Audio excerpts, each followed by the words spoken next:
Good morning, beautiful people. Welcome to Bible in a Year with Lovie.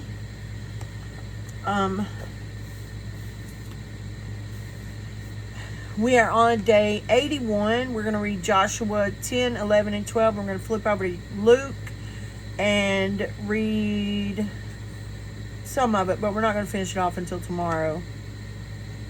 Luke chapter 1 anyway. I thank y'all for all y'all's concern through my hard times. I'm so grateful that y'all are following along and that y'all are being fed by this. I just want to glorify God and spread the word. Like, look, we go through trials, and that's a part of life. Nobody said this walk was going to be an easy walk. Y'all have seen me personally as I've gone through things, even just recording this Bible in a Year. And I know that a lot of it is just me being under attack because I'm doing what God wills me to do. So through all the struggles, through all the mess, y'all are gonna, I'm gonna complete Bible in a Year with you guys. I'm gonna do what God told me to do. And I know there have been a couple days that I missed along the way, but I am dedicated to this thing. And I thank you to those of you who follow along, to those of you who comment, who share, who are subscribed even. I thank y'all. Y'all don't understand how much that means to me. I'm honored to be able to be used by God in this season. And it feels good to know that this is actually reaching somebody. And even if it's just the one, what if you're the one? You know, and God intended this specifically for you. I'm so grateful that I get to be the vessel that God uses to reach you. So I appreciate all y'all's prayer and concern. And we're gonna continue. We're gonna keep going. So y'all don't give up on me. I won't give up on y'all. We won't give up on God. All right. So if y'all are ready, we're reading the Life Application Study Bible, 3rd edition, New Living Translation, for anybody who's interested in following along. And today we are picking up on Joshua chapter 10. So let's dive right in. Adonai Zedek, king of Jerusalem, heard that Joshua had captured and completely destroyed Ai and killed its king, just as he had destroyed the town of Jericho and killed its king. He also learned that the Gibeonites had made peace with Israel and were now their allies.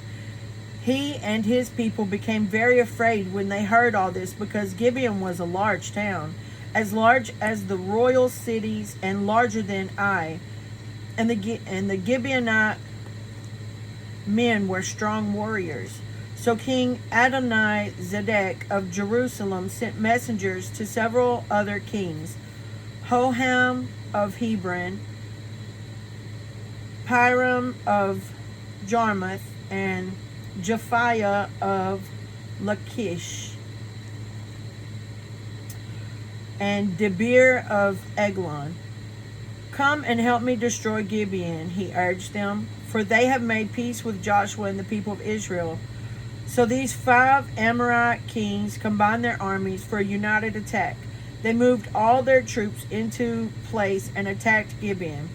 The men of Gibeon quickly sent messengers to Joshua at his camp in Gilgal. Don't abandon your servants now, they pleaded. Come at once, save us, help us, for all the Amorite kings who live in the hill country have joined forces to attack us. So Joshua and his entire army, including the best warriors, left Gilgal and set out for Gibeon. Do not be afraid of them, the Lord said to Joshua, for I have given you victory over them. Not a single one of them will be able to stand up to you. Joshua traveled all night from Gilgal and took the Amorite armies by surprise. The Lord threw them into a panic, and the Israelites slaughtered great numbers of them at Gibeon. Then the Israelites chased the enemy along the road to Beth Horon, killing them all along the way to Azekah and Makkedah. Makeda, whatever. As the Amorites retreated down the road from Beth Horon, the Lord destroyed them with a terrible hailstorm from heaven that continued until they reached Azekah. The hail killed more of the enemy than the Israelites killed with the sword. On the day the Lord gave the Israelites victory over the Amorites, Joshua prayed to the Lord in front of all the people of Israel. He said, "Let the sun stand still over Gibeon and the moon over the valley of Ajalon." So the sun stood still, and the moon stayed in place until the nation of Israel had defeated its enemies. Look at that. Is this event not recorded in the book of Jashar? The sun stayed in the middle of the sky, and it did not set as on a normal day. There has never been a day like this one before or since, when the Lord answered such a prayer. Surely the Lord fought for Israel that day. Then Joshua and the Israelite army returned to their camp at Gilgal. During the battle, the 5 kings escaped and hid in a cave at Makeda,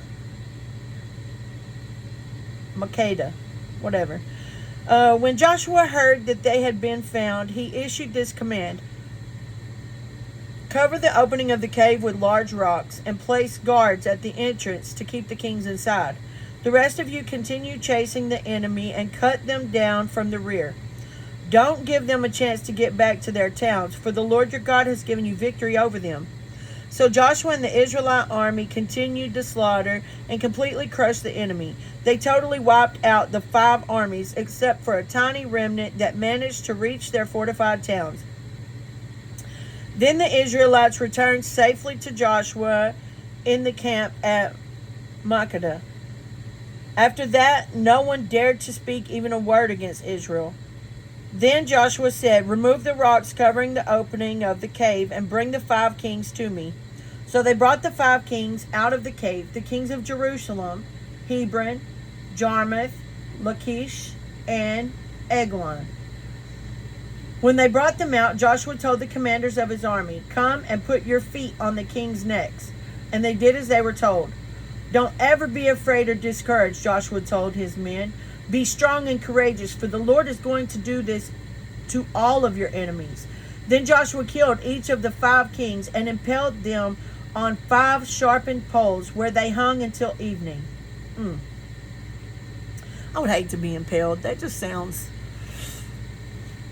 awful. Just awful. As the sun was going down, Joshua gave instructions for the bodies of the kings to be taken down from the poles and thrown into the cave where they had been hiding. Then they covered the opening of the cave with a pile of large rocks, which remains to this very day. That same day, Joshua captured and destroyed the town of Makeda. He killed everyone in it, including the king, leaving no survivors. He destroyed them all, and he killed the king of Makeda as he had killed the king of Jericho. Then Joshua and the Israelites went to Libnah and attacked it. There, too, the Lord gave them the town and its king. He killed everyone in it, leaving no survivors. Then Joshua killed the king of Libnah as he had killed the king of Jericho. From Libnah, Joshua and the Israelites went to Lachish and attacked it. Here again, the Lord gave them Lachish. Joshua took it on the 2nd day and killed everyone in it, just as he had done at Libnah. During the attack on Lachish, King Horam of Gezer arrived with his army to help defend the town, but Joshua's men killed him and his army, leaving no survivors. Then Joshua and the Israelite army went on to Eglon and attacked it. They captured it that day and killed everyone in it. He completely destroyed everyone, just as he had done at Lachish. From Eglon, Joshua and the Israelite army went up to Hebron and attacked it. They captured the town and killed everyone in it, including its king, leaving no survivors. They did the same thing to all of its surrounding villages, and just as he had done at Eglon, he completely destroyed the entire population. Then Joshua and the Israelites turned back and attacked Debir. He captured the town, its king, and all its surrounding villages. He completely destroyed completely destroyed everyone in it, leaving no survivors. He did to Debir and its king just what he had done to Hebron and to Libnah and its king. So Joshua conquered the whole region, the kings and people of the hill country, the Negev and the western foothills, and the mountain slopes. He completely destroyed everyone in the land, leaving no survivors, just as the Lord, the God of Israel, had commanded. Joshua slaughtered them from Kadesh Barnea to Gaza, and from the region around the town of Goshen up to Gibeon. Joshua conquered all these kings and their land in a single campaign, for the Lord, the God of Israel, was fighting for his people. Then Joshua and the Israelite army returned to their camp at Gilgal. Chapter 11. When King Jabin of Hazor heard what had happened, he sent messages to the following kings: King Jobab of Madon, the king of Shimron, the king of Akshaph, all the kings of the northern hill country, the kings in the Jordan Valley south of Galilee, the kings in the Galilean foothills, the kings of Naphoth Dor on the west, the kings of Canaan, both east and west, the kings of the Amorites, the Hittites, the Perizzites, the Jebusites in the hill country, and the Hivites in the towns on the slopes of Mount Hermon in the land of Mizpah. All these kings came out to fight. Their combined armies formed a vast horde, and with all their horses and chariots, they covered the landscape like the sand on the seashore. The kings joined forces and established their camp around the water near Merom to fight against Israel. Then the Lord said to Joshua, "Do not be afraid of them. By this time tomorrow I will hand all of them over to Israel as dead men. Then you must cripple their horses and burn their chariots." That's so sad. The horses didn't do nothing wrong. So Joshua and all his fighting men traveled to the water near Merom and attacked suddenly.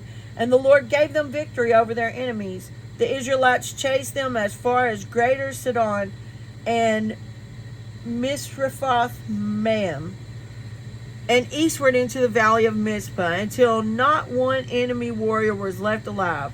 Then Joshua crippled the horses and burned the chariots as the Lord had instructed.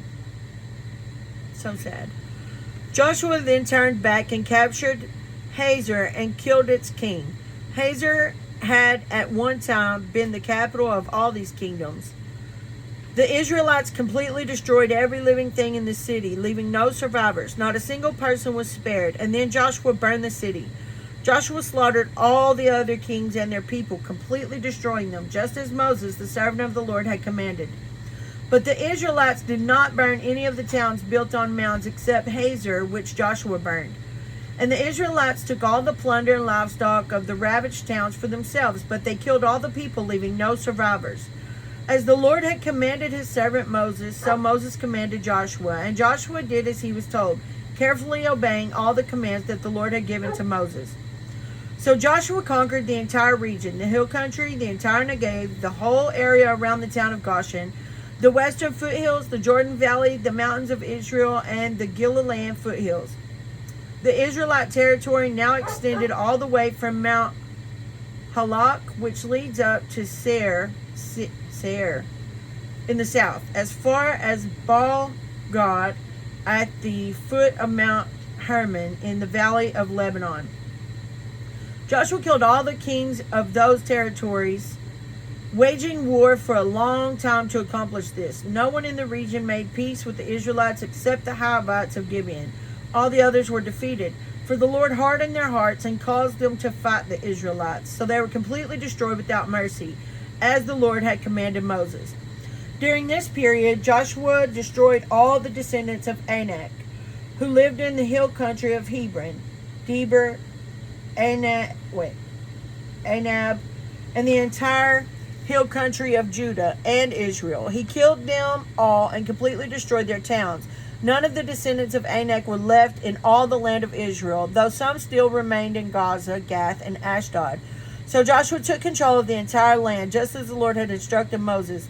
He gave it to the people of Israel as their special possession, dividing the land among the tribes, So the land finally had rest from war. Chapter 12. These are the kings east of the Jordan River who had been killed by the Israelites and whose land was taken. Their territory extended from the Arnon Gorge to Mount Hermon and included all the land east of the Jordan Valley. King Sihon of the Amorites, who lived in Heshbon, was defeated. His kingdom included Aroer on the edge of the Arnon Gorge and extended from the middle of the Arnon Gorge to the Jabbok River, which serves as a border for the Ammonites. This territory included the southern half of the territory of Gilead. Sihon also controlled the Jordan Valley and regions to the east from as far north as the Sea of Galilee to as far south as the Dead Sea, including the road to Beth Jeshemoth and southward to the slopes of Pisgah. King Og of Bashan, the last of the Rephaites,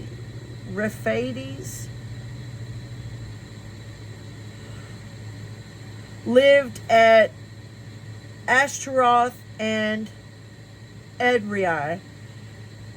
He ruled a territory stretching from Mount Hermon to Salekah in the north and to all of Bashan in the east, and westward to the borders of the kingdoms of Geshur and Maacah. This territory included the northern half of Gilead as far as the boundary of King Sihon of Heshbon. Moses, the servant of the Lord, and the Israelites had destroyed the people of King Sihon and King Og, and Moses gave their land as a possession to the tribes of Reuben, Gad, and the half-tribe of Manasseh. The following is a list of the kings that Joshua and the Israelite armies defeated on the west side of the Jordan, from Baal Gad in the valley of Lebanon to Mount Halak, which leads up to Seir. Joshua gave this land to the tribes of Israel as their special possession, including the hill country, the western foothills, the Jordan Valley, the mountain slopes, the Judean wilderness, and the Negev. The people who lived in this region were the Hittites, the Amorites, the Canaanites, the Perizzites, the Hivites, and the Jebusites. These are the kings Israel defeated. Hold on just one second. Okay, I'm back. I had to tend to a dog. All right, now y'all know there's a good chance I'm gonna mess up some of these words, so y'all just know in advance that y'all know, if y'all been following along, y'all know I'm human and I'm not a biblical scholar. I have read my Bible, and whatever, I can't pronounce some of the words, so it's just that simple, and it is what it is. So I'm gonna do the best I can. So here we go. Verse 9.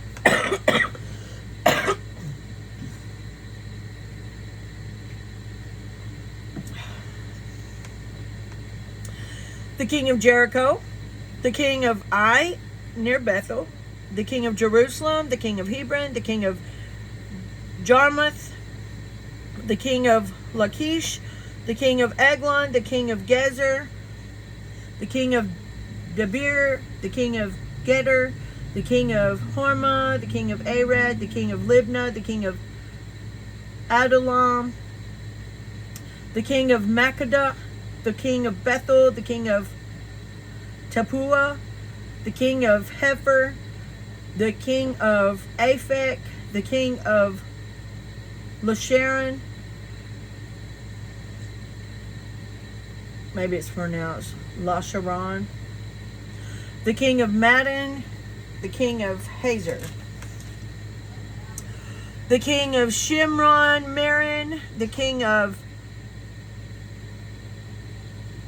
Akshaph, the king of Tanakh, the king of Megiddo, the king of Kadesh, the king of Jokneam in Carmel, the king of Dor in the town of Naphoth Dor, the king of Goyim in Gilgal, and the king of Tirzah. In all, 31 kings were defeated. Thank you. 31 kings were defeated. All right. That's all in Joshua for today. We'll pick up tomorrow in Joshua 13. We'll read 13, 14, and 15. And we'll see how the land was divided tomorrow. But for right now, let's flip over to Luke chapter 1. And we are going to start with verse 39. Now, I just want to remind y'all, just to give a heads up, what happened yesterday is that the angel came and told Mary that she was going to conceive a son. So she's like, but how is this going to happen? I'm a virgin. And the angel told her that the Holy Spirit would come upon her and the power of the Most High would overshadow her, and the baby would be born holy and he'll be called the Son of God.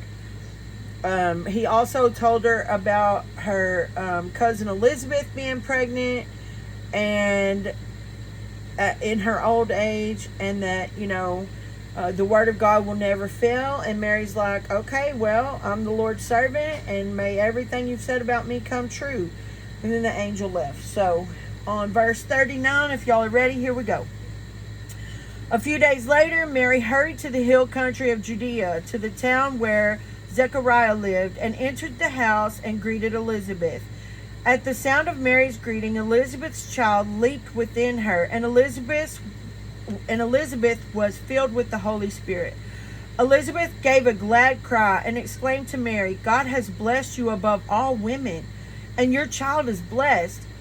Why am I so honored that the mother of my Lord should visit me?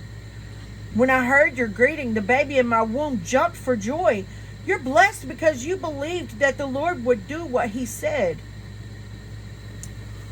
Mary responded, oh, how my soul praises the Lord, how my spirit rejoices in God my Savior. For he took notice of this lowly servant girl, and from now on all generations will call me blessed. For the Mighty One is holy, and he's done great things for me.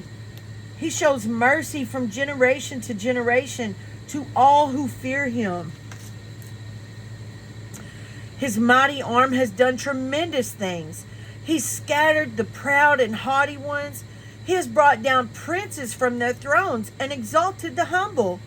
He has filled the hungry with good things and sent the rich away with empty hands. He has helped his servant Israel and remembered to be merciful. For he made this promise to our ancestors, to Abraham and his children forever. Mary stayed with Elizabeth about 3 months and then went back to her own home. And that's where we're going to stop for today. Yep. So, I mean, what an honor it is on both of their parts. You know, like, Mary, she's like, look, man, I'm a lowly servant. Like, what an honor that God chose me, that the Lord chose me to bear his child, you know? Like, who am I that I deserve this honor? But in that, like, that alone says so much. Like, God uses the lowliest of people. He uses the recovered drug addicts. You know, he uses the lowliest of people, the beggars, the people who were at their worst. You know, God uses them for his glory to be shown through them. God uses me for his glory to be shown, because he brought me through so much. And yes, I'm going through a storm, but I know my God, and I know he's going to get me through it. And I know this too will pass, you know, and he's not leaving my side. He's right beside me through this storm, and that's okay. I'm glad knowing that my God will never leave or forsake me. And it doesn't matter how tough it looks right now, because as long as I stay faithful to him, he's faithful to me. So, you know, like, what an honor to be used by God. I may not be birthing, the virgin birth, the child of God. But what an honor to be used by God. Even in the smallest of ways, what an honor it is to be used by God. So, if you want to see a change, you have to be the change, guys. We lead by example. We follow by design. I like to believe that the example that I'm setting is for everybody, that it doesn't matter where you're at. God says, come as you are. He'll change those things in you, and then he'll use you. Like, it doesn't matter what station you're at in life. It doesn't matter that you're in addiction right now. God can pull you out of that. You just have to give him your surrender. And the walk's not easy. It's not. And it's not going to always be pretty. And sometimes it just don't make no sense at all. But how much faith do you really have in him? Lovie, how much faith do you really have in God? And I know my faith. And yeah, we get frustrated. And sometimes it's like, what are you doing here, God? What is going on? But ultimately, his purpose is greater than our plans. And I don't have to understand what's going on right now to know that God has his hand in it. Like, when it's all said and done, I'll be like, oh, okay. In fact, let me tell y'all this story. I was in the car this morning. I was on my way to take somebody somewhere. And I was just kind of like, God, I've got this going on and this. I feel like I'm really having a Job kind of a week. Like, if you let Satan attack my finances, you let Satan, I lost my dog, and that, our dogs are like our children. And yes, it's totally different losing a child than it is losing a pet. But I grieved very much for that loss. It hurt me deeply. I've got covered in poison ivy. So it's been like one thing after another. And I'm like, okay, I understand that I'm going through a testing season right now. Like, this is where I'm at. But where are you at, God? Like, hey, man, I'm really in need right now. I need you to show up for me. And I look up at the sky, and I can't make this up, y'all. I can't make this up. I look up at the sky, and there literally is a smiley face in the clouds. Like, very clearly a smiley face.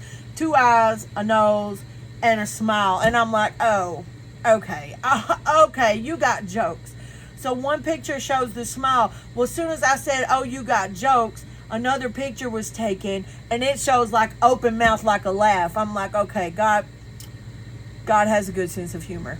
So I know that he sees me, and I know that he hasn't forgotten me. And I know that